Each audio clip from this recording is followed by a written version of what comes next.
welcome to my sewing room. We have the most exciting show for you today. My friend June Mellinger from the Brother International is going to be here with me to share with you some fabulous sewing machine techniques. June is the National Education Director for Brother International. Some of the beautiful things that June has brought to share. Look at this absolutely fabulous little doll dress. And you can see with all the beautiful French laces, it looks as if it has Swiss embroidery, but guess what? Done on the sewing machine. Another adorable little dress is this ecru Swiss batiste with the beautiful tiny little delicate machine embroidery. And by the way, this pattern on both the top and the skirt really does look like some of the ones out of my old turn of the century magazines. This little doll dress that Cecil Elizabeth is wearing has the beautiful tiny delicate machine embroidery on the top, on the sleeves, and then all the way down on the skirt. Absolutely magnificent. And now then, let me share with you some things for ladies. Beautiful, beautiful camisole I just love. I'm going to go ahead and take the little jacket off and show you the camisole magnificently created straps, done on the machine of course, and these little freestanding flowers with machine embellishment. Such a wonderful, and then the little jacket has white on white machine embroidery. Such a perfect outfit for a summer evening. Are you ready for this? No, this fabric was not purchased like this. It was a plain piece of ecru fabric. Every bit of this has been stitched, every bit of this embellishment has been stitched on the sewing machine. Such a magnificent piece. Now let's have some fun for those of us that love quilting. This little Halloween quilt has had machine embroidery, a little ghost and a little happy looking witch stitched on in every one of the squares. Isn't that a fun way for somebody who loves Halloween? Here is a really good trick. Suppose you want something spectacular to wear, but don't really have time to do all of the sewing. Go ahead, purchase a blouse, and these tiny delicate embroideries have been stitched in between every one of these sections on the purchased blouse. This is one of those really fabulous blouses that looks like the $1,000 and above kind you would purchase in the store. And you know my favorite always has to be these magnificent christening dresses, and what a christening dress this one is. The beautiful collar with the magnificent roses, the embroidery on it, the beautiful pin stitch. Come down and look at this beautiful, beautiful puffed panel that goes down to the scallop skirt, and on one of the panels there's puffing, on the other panel there's a magnificent machine embroidery, the same one that was done on the collar. And I have to tell you, one of my all-time favorites, of course, is white on white, especially for christening dresses and First Communion dresses. And now then, I would like for you to come over to the technique boards where we're going to share with you how easy it is to do this wonderful machine embellishment.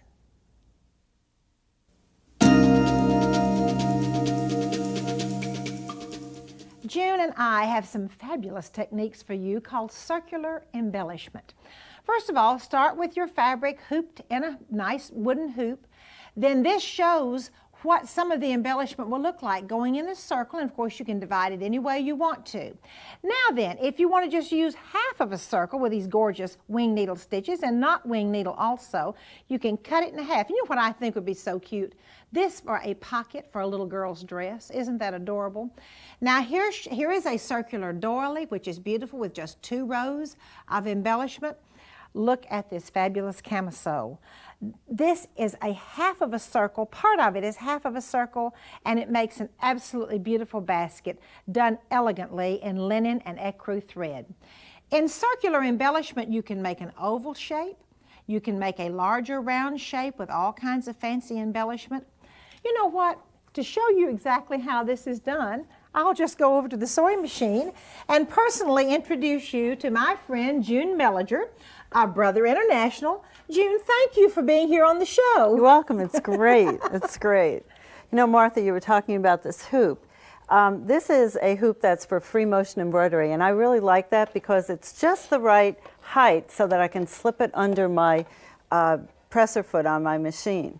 Now when I'm going to start this process, it's so much fun and it's really easy to do. I make sure that I have the grain of my fabric running up and down so that I start with the grain, and if in the case of the basket, I'm right there on the grain when I want to do my basket weave later on.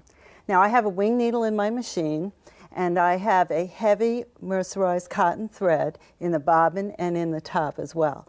Now I have a really great machine here, and I have lots of built-in stitches. So you can look at all the different machines and find what stitches are in your machine that work for this technique. Absolutely. So I've selected a scallop stitch, and all I have to do is select my stitch and then begin to sew. As the machine is moving, I just want to guide it very gently as it moves around the edge of the machine. And this way I have a perfect, and have a little warning here that I have to use my start and stop button. And I just let the machine do the job. And I don't have to work, it guides on the hoop. This is wonderful. And you can just sit here and watch it develop. Everybody loves to do that, don't you? Oh, absolutely, especially when it's this easy. That's right, it's very easy. So after a while, you have a complete circle, just like this one that I have over here. I had started this earlier, and I have the first outer scallop stitch done completely. Now I'm going to bring up my needle here, and I'm going to take this one off. That is so pretty. And talk about easy, just guiding the foot along the hoop. That's all you have to do. I mean, how easy can you get? That was easy, right? So that really was the first part, and it was guided along the edge of the hoop. I bet you're wondering how I'm going to do the inner ones. That's what I was going to ask next. That's cute, right? Well, I think everybody has one of these guides for quilting in their little stash for their machine accessories that they don't know what to do with half the time. I just slip this back into the back little holder on the machine. Where is it? There it is. I know it's there. Absolutely. And I make sure that it's within the center of the hoop so I can do some work. And what I do is I take my foot where I would like it to be, okay? I would like it to have my stitch be created. And then I take my guide and just slip it out. It slips along the, see the range here? Exactly Slips along where you here. want to put it. Okay, and then I'm ready to go on. Now in this case, I selected a star type of stitch, and with the wing needle, it looks great. You know what? I call that Baby Daisy Entredeaux. It is so sweet. Baby Daisy I just love it. It's such a beautiful stitch. That's great. Okay, let's well, that's what I'll call that from now on. That's great. And all I have to do, I started a little bit before, but I'm going to keep on going. Okay. So I'm ready to go. And I just continue and that along. Foot just guides it along the edge. Just guides it along. Oh, June, this is too easy. Is that not easy? And your imagination, you can just go crazy with this. This is so And that's what happened pretty. with me. And you've done so many beautiful things Yeah, with this it's circular great. work, too. It's great. So, in this case, I also wanted to do some basket weave because we're not just content with the plain, right? We always have to go the extra mile. So, as you can see here, I started to do some parallel rows of stitching with this triple stretch zigzag stitch. Say that fast 5 times. Triple stretch. You know what though? I love those triple stitches with the wing needles. That goes they're back great. and forth and back and forth, and it makes the beautiful entredeaux look with so many different stitches. That's right. All right. Terrific. How'd you get So the how did basket I on do that? Okay. I drew 2 angles of, and it disappeared already, but that's okay. And I used my, I don't need my guide now, but I could if I wanted to. I just use my foot as my guide. Sure. Okay. And I just selected my stitch already. That's that triple stretch zigzag stitch. Which is so, just back and forth. Back and forth. Get a little seasick with that stitch sometimes. And then when I get to the end here, I'm going to do my reinforcement stitch. So I don't even have to worry about pulling those threads through. Oh, right. This machine has an automatic scissor on it. That's pretty convenient.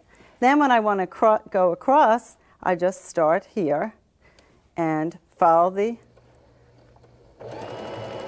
line and go across this way. And that makes that beautiful basket stitch on weave. that Right. beautiful camisole. That's Speaking of camisoles, June now has some lovely lingerie pieces to share with you.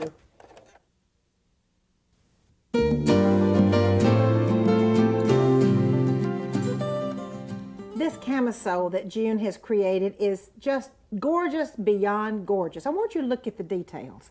The strap has embellishment right down the middle and her beautiful machine scallops. The front little basket, I simply adore. That's the circular embellishment. And of course her machine embroidery, her ribbon embroidery is done by machine. It looks exactly as if it had been done by hand. And down on the bottom is one of the most beautifully hem-stitched hems I have ever seen, done with a wing needle. June, you really use creativity. Show us how you did this beautiful camisole. Okay, I'd be glad to. Remember, you gave me the challenge of a camisole, but I had the idea of the doily. Now, I had the doily, and remember that was a perfect circle. So I said, I want the doily to look like a basket. So what I did was I cut away part of this scallop edging here, and then I needed to anchor it. And I was right here by the baby daisy entredot stitch. I decided to sew that down with a narrow zigzag stitch. And I didn't catch the scalloping on the bottom. And that way, it kind of lifts up and it kind of has a self-ruffling effect once you've anchored it there. Now, we filled the basket on the camisole with silk ribbon embroidery, but you can also fill it with machine embroidery as well. So with this particular design, I stuck the flowers in the top of the basket, and it looks like I meant it to be there, doesn't it? And the little flowers kind of peek Yeah, down. But they just kind of peek down. I just love this little machine Isn't that basket. great? I It's really great. do love it. Great. Now, the other part of the challenge were those straps. So what we had done was we had put the decorative stitching down the middle, and then I just finished the edging with the scallop stitch. And all I have to do is just let it continue to sew, and it sews the scallop stitch for me. And we have that tearaway stabilizer underneath, and it's going to be all ready to go when we're all done. So I'll just show this to you quickly here, but you can see the edging. It's okay. concealing our little edges there, and I'm going to trim that away, and I'll just rip away the stabilizer. And then you just trim very carefully. Carefully. That's what I usually tell And people. if we have a little slip, we always have that trusty little product that seals the edges. That can seal the edges with a tiny little That's slip. right. June, thank you for being here on welcome. the Sewing Room today. Your creations are just wonderful. And once again, we thank you for being here. You're welcome. And now I have a beautiful quilt square to share with you.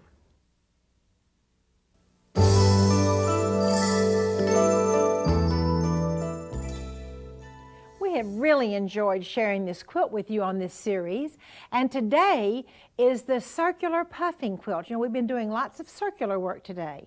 This has the puffing, machine-made puffing. It also has machine embroidery in the middle, but you could put hand embroidery, of course, if you wanted to. Now, what I'd like to share with you now is when you join this lace after you've shaped it and pull the little string to make it lay down, what do you do with it at the join places? You simply fold it under, and you've already folded under your puffing, and you fold it under and you simply straight stitch or do a tiny little zigzag to hold it into place. Come on over and let me share with you how easy it is to make that beautiful, beautiful oval-shaped circular puffing. To make puffing, you start with a piece of fabric, whatever width puffing you would like.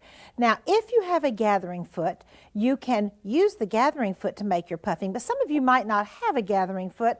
Therefore, I'm going to show you all in the world you do to make your puffing if you don't have a gathering foot, just like you do any gathering. Run 2 rows of gathering threads and simply pull the bobbin threads and slip it down, and then you can shape your puffing and make it as full or not as full as you like. First of all, or rather after you make your puffing, you do have to transfer your design on. This will be for lace, for puffing, and for lace. Now, after I have shaped my puffing, it's going to be necessary then to come in and shape my lace. Let me refresh a little bit on how this lace shaping is done. The circular lace shaping. I'll pull these 2 pins out and start to show you. I'm going to follow the line I have drawn on my pattern. I put the pin on the big side of the circle. The pin goes on the big side of the circle. I'm going to put another pin in. And I have a little circle trouble here because it's kind of puffy here. It didn't lay down very well. Well, French and English laces, and this is French lace, have gathering threads built into the lace. And the one that makes a scallop on the top is the one I like to pull. Now, I have found this magic gathering thread, and watch what's going to happen when I pull that thread. You see the lace that lays down just perfectly. Now then, as I told you a little bit earlier, what do I do over here where these laces are going to join? I simply fold a little bit of the lace tail under, put it over there, and I will pin it, spray starch it, and press it. And then after the whole thing is stitched down, I will come back and do a straight stitch over this part. You can continue it down on the puffing if you want to, and straight stitch it over here. Now you can do, if you just have straight and zigzag on your sewing machine, that's no problem. When you sew all of the different edges, the lace and the lace to the puffing to the lace and the lace on the outside. By the way, I have used a stabilizer, a pull-away stabilizer. You can just zigzag it down. You do not have to have a fancy machine, but if you do happen to have a wonderful machine that has a baby daisy entredot, it really is nice to be able to use the wing needle baby daisy entredot. And it's not a bad idea to stitch it down first before you start your baby daisy wing needle entredot. I'm just going to use my foot and guide along. And you know what? I find this baby daisy entredot stitch is especially beloved by mothers and grandmothers and doll makers. It's absolutely a beautiful stitch, and just to put the baby daisy entredot all the way around is something that most everybody really loves. Isn't that pretty, just to stitch that baby daisy entredot all the way around the circle? And you can also stitch it through the puffing if you like to. So you see, it is very, very easy to make circular puffing. As a matter of fact, everything we do at Heirloom Sewing is easy, but don't tell anybody because it looks so elegant. And now I have some magnificent hand embroidery for you.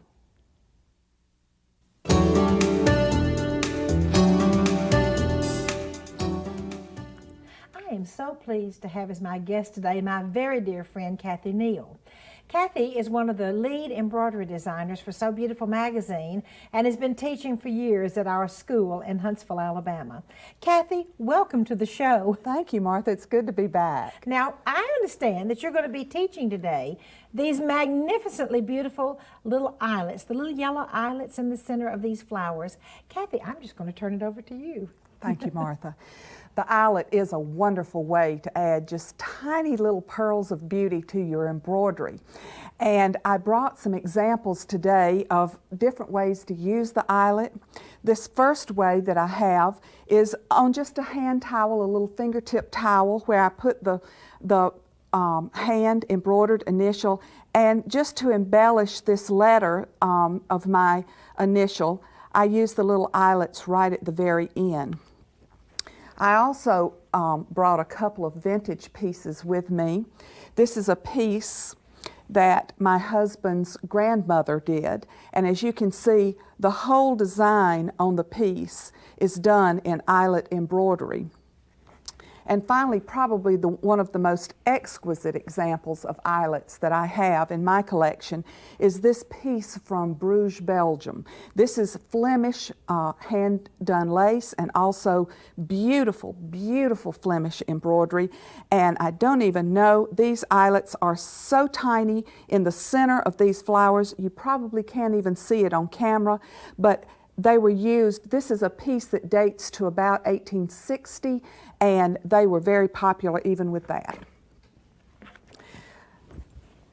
In doing eyelets, Martha, first of all, I have my eyelets here, and I want to give you a tip or two. As we say in the South, grab your awl, y'all, and come make some eyelets with us. And this little instrument that I have here is an awl. It's just, some people call it a stiletto, and it's used for making the hole. Now, I'm going to show you the different steps. The first step in making your eyelet is to trace your eyelet. And I find that I go to an architect supply store and I find wonderful little templates like this that I can use to mark with just a number 2 lead pencil. That does it just fine. And what I want to do is draw my circle. The next step is to outline your circle, and I have already done that. And what you do is you leave a little tail here and go all the way around the circle with an outline stitch, and then the final stitch you pierce the first stitch just like that, and you complete your outline. And then you can cut away the tail, and you're ready to do the final step, which is your piercing, and this is where this comes in so handy, is that you can have your awl ready. It's tied onto my embroidery hoop, and we're ready for our satin stitching for our eyelet. Now, there are two things you can do to pierce or to make your hole for your eyelet. Some embroideresses like to go in from the top, and when you make your hole, you just want to rotate your awl like so to make your hole, and just work it until it's the size you want it. Now, other embroideresses come from the bottom and make their hole. Either way is acceptable, and it's just a matter of preference. After you've outlined, then you go back, and this is our whole series this time. We're talking about satin stitching. And to finish the eyelet, you simply bring the thread up just 1 or 2 fabric threads outside of your outline stitch, and then you put the needle in the hole and come out on the edge just 1 or 2 fabric threads, and each time you want to pull that thread and continue satin stitching all the way around until you have bound the hole completely, until it's like these. Now, the uses for this are wonderful. They do make wonderful centers for flowers, and it's just a really nice little way to add interest. Do you know something? I think it's one of the most beautiful of all the embroidery stitches. And Kathy, it looks so hard, but I don't believe it's quite so hard. It isn't, Martha. And next, I would like to invite you to join me in my attic.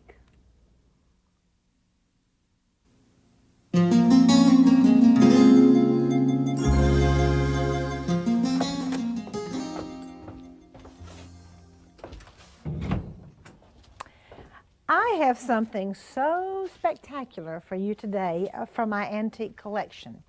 You remember today we've done working in a circle to make beautiful circular things. We also did eyelets. This dress has both of those and more. This dress I purchased in England, I think 4 or 5 years ago. It starts with wonderful mitered lace insertion, not edging, but insertion around the neckline. It has the tucks in sets of, let me see, 1, 2, 3, 4, 5 tucks. Then look at this interesting treatment right below the neckline with the miters. It has dotted Swiss fabric as well as plain fabric, plain Swiss batiste, and then these beautiful circular motifs which have been set in. And by the way, every bit of the embroidery on this dress is by hand. You know, Kathy showed you how to do those beautiful hand eyelets. Well, these motifs have 3 different sizes of hand eyelets. Let me bring this sleeve over here to share with you too. The absolutely beautiful, there is no telling how long it took someone to do the embroidery on this dress, much less put it together. It's truly magnificent. The waistline has more of the beautiful embroidery with the eyelets. And then here's another type of tuck down on the skirt, the release tucks. You know, you just take the little stitches and then you just tie them off. And sometimes it's easier for me to show you the skirt when I pick it up. So I'm going to pick this skirt up so you can see the magnificent details on the skirt. Once again, mitering, dotted Swiss fabric, the beautiful, and by the way, you know what, around those little motifs there is edging, which has been used to go circularly around those motifs. The bottom of the skirt is just as pretty as the rest of it. There are 2 ruffles, 2 Swiss batiste ruffles with 3 tucks on each ruffle, and then edging on the bottom, and then there's another little straight piece and another beautiful ruffle. I know that you've been watching, those of you that have been watching a long time know that the backs of these wonderful turn of the last century that is, dresses, the backs were just as beautiful as the front. Let me just let you take a quick look at that back. Those tiny little buttons, it is just a work of art. And by the way, sewing was probably the art that was most available to women around the turn of the last century. Many times none of the other arts were available to them, but aren't we glad they loved to sew? Thank you so much for joining me in my sewing room today. I have just loved having you here, and I would like to invite you to come back next time.